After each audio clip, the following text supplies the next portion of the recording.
तो हरे कृष्णा गाइस, कैसे हैं आप सब लोग। आई होप आप सब लोग अच्छे होंगे।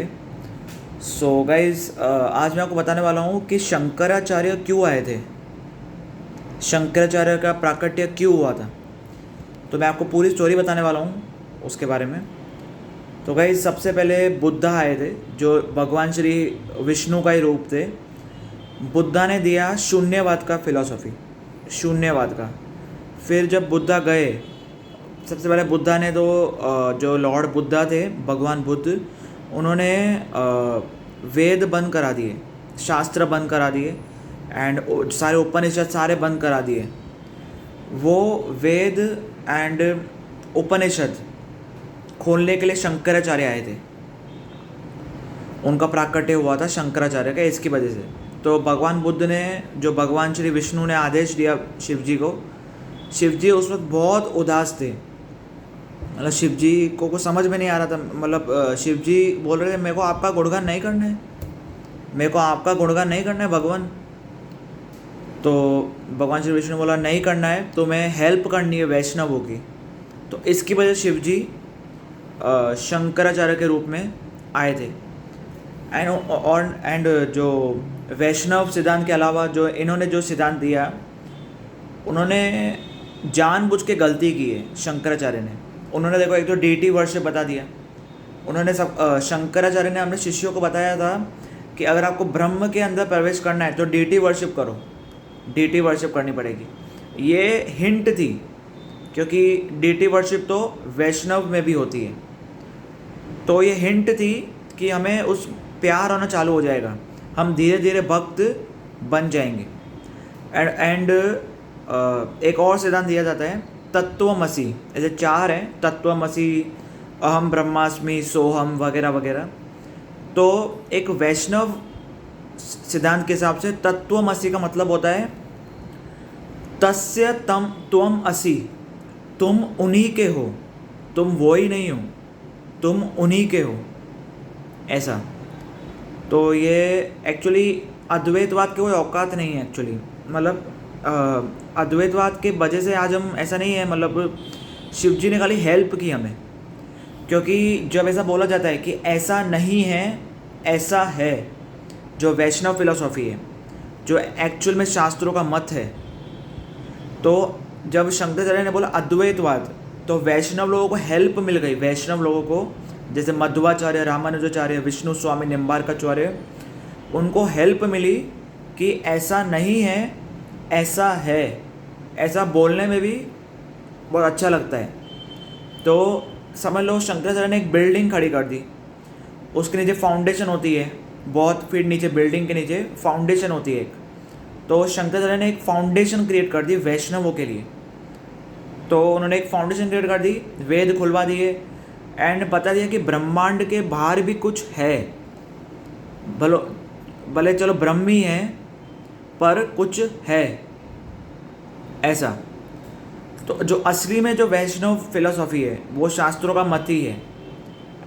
तो ऐसा ही है, वैष्णव फिलॉसफी ही टॉप मोस्ट है। एंड जिनको मानना है अद्वैतवाद, वो तो लगे रहो। वो तो इससे मायावादी भाष्य सुने होवे सर्वनाश, सुनना भी नहीं चाहिए। मायावादी भाष्य सुनने से हमारा सर्वनाश होता है। एंड प्रभुपाद जी तो मतलब मायावाद को काटने में एकदम वो थे, सुपर थे एकदम, मायावाद को ऐसे काटते थे। और मैं आपको बताना चाहूँ, ये अद्वैतवाद असल में है क्या। तो ये अद्वैतवादी लोग सब कुछ माया मानते हैं, सब कुछ माया है। ये विष्णु भी माया में है, कृष्ण भगवान विश्व रूप दिखा रहे हैं तो भी माया में है, कृष्ण राम माया में है, सब कुछ माया मानते हैं। पैसों को तक नहीं छूते हैं वो, ये मायावादी लोग पैसों को नहीं छूते हैं, क्योंकि पैसों को वो क्या मानते हैं, माया। तो पैसा तब माया है जब हम अपने लिए यूज़ कर रहे हैं, पैसा तब माया नहीं है जब हम कृष्ण की सेवा में यूज़ कर रहे हैं। उनको वो बात खबर नहीं पड़ती, और ये मानते हैं कि हम ही भगवान हैं। तत्वमसि सोहम, तुम वही हो बेटा, तुम वही हो। तो सिखाते हैं ऐसा वो सोहम से कि तुम वही हो, तुम उन्हीं के नहीं हो, तुम वही हो। तो ऐसा बोलते हैं हम भगवान हैं। ये जो अद्वैतवाद जो लोग हैं, हम भगवान हैं। और हमारा जो वैष्णव सिद्धांत है कि हम हमेशा दास ही रहेंगे भगवान के, हम भगवान और हम अलग हैं। और जैसा कि गीता में लिखा हुआ है, जैसा कि मैंने आपको दिखाया, गीता में लिखा हुआ है कि कभी कभी आत्मा कभी किसी के अंदर प्रवेश नहीं कर सकती, किसी में घुल मिल नहीं सकती आत्मा। तो ये तो कहते हैं ये ब्रह्म में घुल मिल जाएगी, ऐसा तो होता नहीं है। एंड एक्चुअली में ब्रह्म में कभी विकार नहीं आता है। ब्रह्म में ये जो अद्वैतवाद है, जो अद्वैतवाद सिद्धांत है, उसके हिसाब से ब्रह्म में विकार आ गया, हम ब्रह्म हैं उसमें विकार आ गया। वाह, ऐसा होता ही नहीं है कभी। तो ये बोगस फिलॉसफी है जो अद्वैतवाद का है, मायावाद। शंकराचार्य जी ने हेल्प ही की वैष्णवों को, ताकि वो जैसे जब बुद्ध थे उन्होंने ज़ीरो लाया, जो शंकराचार्य थे वो उन्होंने 1 लाया। तो 1 के बाद ही 1.5 1.2 आता है, 1.5 के बाद 2 आता है। तो मध्वाचार्य जो मध्वाचार्य थे उन्होंने मेन कार्य किया है ये सब। हम जो मैं वैष्णव फिलोसफी मानता हूँ, 4 संप्रदाय आते हैं हमारे। तो हमारा गौड़िया संप्रदाय है, मतलब गौड़िया संप्रदाय, हाँ गौड़िया संप्रदाय हमारा। तो यही है, चैतन्य महाप्रभु ने इन्फिनाइट लाया। ये तो 1 2 3 4 में अटक गए। चैतन्य महाप्रभु ने इन्फिनाइट, हम सब अलग हैं भगवान से। तो चैतन्य महाप्रभु ने बहुत हेल्प की है सबसे, वो तो स्वयं भगवान है। चैतन्य महाप्रभु तो स्वयं राधा कृष्ण का युगल अवतार है। तो यही है। तो मैंने आपको ये बताना चाह रहा था कि शंकराचार्य क्यों आए थे, असल में वैष्णवों की हेल्प करने के लिए आए थे ऐसा। और शंकराचार्य एक्चुअल में खुद वैष्णव है, अंदर से वैष्णव है।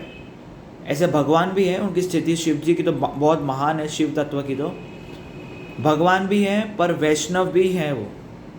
ऐसा वैष्णवों की हेल्प करने के लिए शंकराचार्य आए थे, और किसी के और तो कोई वजह नहीं थी। उन्होंने अद्वैतवाद का सिद्धांत दिया था, मायावाद नहीं दिया था उन्होंने। लोग ये आज जो लोग फॉलो कर रहे हैं मायावाद को, ये शंकराचार्य की वजह से, मतलब शंकराचार्य को गलत फॉलो कर रहे हैं। शंकराचार्य का मेन जो मत था वो था भज गोविंदम भज गोविंदम भज गोविंदम, ऐसा था। इसको इग्नोर कर दिया और बस अपना चला रहे हैं आज अद्वैतवाद लोग, पता नहीं कहाँ पे ही जाएंगे। और वैसे अद्वैतवाद लोगों को बाद में भक्ति बनना है, अद्वैतवाद लोगों को बाद में भक्ति बनना है, क्योंकि वहाँ पे कोई रस नहीं है, आनंद है, ब्रह्मानंद जिसको कहते हैं, ब्रह्म आनंद। तो उसमें आनंद तो आता है। समझो कोई गलती से ब्रह्म में विलीन हो भी गया, होगा तो बिल्कुल नहीं, मतलब बहुत मुश्किल से होता है, गलती चलो हो गया, उसको वापस आना पड़ेगा भक्ति करने के लिए। और ये 4th क्लास रस है यहाँ पे। ये तो ब्रह्मांड में तो रस की क्वालिटी बहुत ख़राब है। असली रस तो भक्ति के बाद जो भगवान के वैकुंठ धाम में वहाँ पे जाके आता है। तो समझो कोई ब्रह्म में चला भी गया तो भी उसको वापस बहुत टाइम रहने के बाद वापस आना पड़ेगा, इस भौतिक जगत में आना पड़ेगा एक रस को एक्सपीरियंस करने के लिए। ब्रह्म में आनंद है पर रस नहीं है, प्रभुपाद जी ने खुद बोला है। तो यही है, वैष्णव सदा विजय थे, यही है।